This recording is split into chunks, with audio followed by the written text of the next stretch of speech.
পারফেক্টভাবে chocolate ganache কেকের উপর কিভাবে অ্যাপ্লাই করতে হয় সেটা অনেকেই জানেন না। একটা পারফেক্ট চকলেট কেকের লুকসটাই কিন্তু নির্ভর করে চকলেট গানাশের উপর।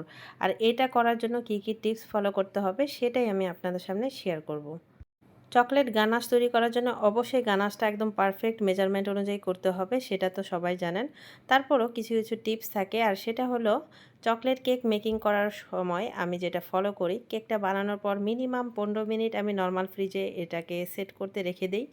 যখন কেকের ক্রিমটা মিনিমাম একটু হালকা ঠান্ডা পায়, তখন সেই অবস্থায় কিন্তু কেকের গানাশটা আমি এর মধ্যে অ্যাপ্লাই করি।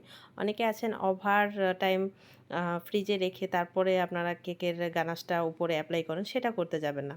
আমি কিন্তু হালকা একটু ঠান্ডা হওয়ার পরপরই গানাশটাকে সেট করি। আর গানাশটা তৈরি করার পর আমি গানাশটাকে হালকা হালকা উষ্ণ গরম অবস্থায় কেকটার উপরে অ্যাপ্লাই করি। বেশি গরম করা যাবে না, তাহলে কিন্তু ক্রিমটা গরম মানে গলে যাওয়ার চান্সেস থাকবে।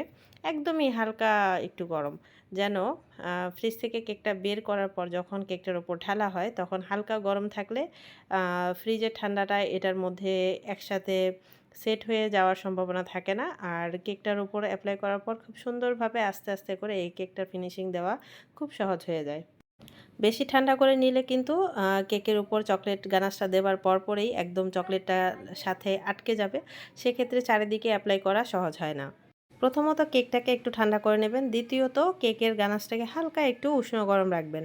তাতে আপনাদের এই কেকের ফিনিশিংটা খুব সুন্দরভাবে সেট হবে। আর যদি চকলেট গানাশটা ঠান্ডা হোক বা গরম, যেটাই হোক না কেন, যদি কেকটাকে হালকা ঠান্ডা করে না নেওয়া হয়, সেক্ষেত্রে কিন্তু চকলেট গানাশটা দেবার পর চকলেট গানাশটা অতিরিক্ত ছড়িয়ে পড়ে আর চারিদিকটা নষ্ট হয়ে যায়।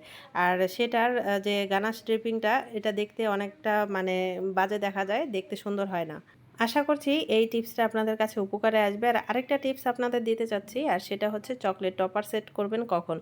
চকলেট টপারটা যখন কেকের গানাশটা দিয়ে দিবেন, সাথে সাথে কেকটার গানাশটার উপর আগে থেকে আপনারা টপারগুলো সেট করে রাখবেন, যেন টপারগুলো রেডি থাকে। আর চকলেট গানাশটা সেট হওয়ার পরেই কেকের চকলেট গানাশের উপরে জাস্ট কেকটার মধ্যে এটাকে সেট করে দিবেন।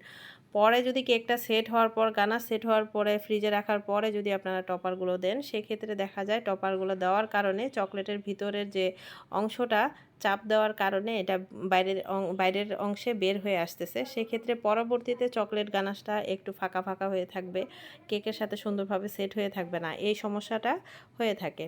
তাই আপনারা এই ছোট ছোট টিপসগুলো অবশ্যই ফলো করবেন। আগে থেকে চকলেট রেডি করে রাখবেন।